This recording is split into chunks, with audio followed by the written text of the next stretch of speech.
آپ نے یہ محسوس کیا ہوگا کہ اتنی تیز دھوپ میں یہ جو لوگ آ کے کھڑے ہوئے ہیں یہ کسی مجبوری کے تحت کھڑے ہوئے ہیں.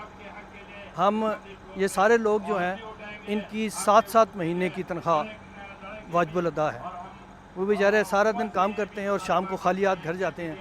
عید سر پہ ہے, عید آنے والی ہے. رمضان تو انہوں نے کسی نہ کسی طریقے سے گزارا, اب عید سر پہ ہے.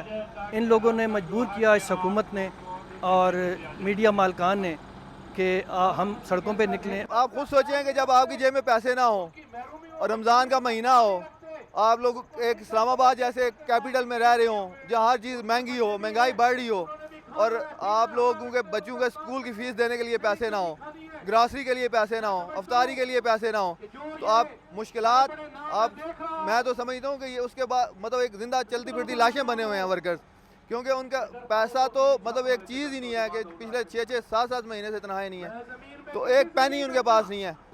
مشکلات میں تو اب صرف روزگار کو مشکلات سمجھتا ہوں. وہ مشن گیا, وہ مشن کے زمانے چلے گئے کہ ہم کہتے تھے سچ بولیں, سچ بولیں, بولنے دیں گے تو سچ بولیں گے نا.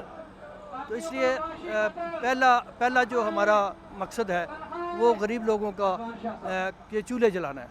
ہم ایسی صورتحال سے دو چار ہیں کہ اللہ شاہد ہے کہ لوگ روتے ہیں آ کے کہ بچوں کی فیس دینی ہے, بچوں کو گھر اسکول سے نکال دیا ہے. روٹی کا تو ذکر اب نہیں ہے نا, اب تو فاقے کاٹ سکتے ہیں, لیکن بچوں کا مستقبل تباہ ہو رہا ہے.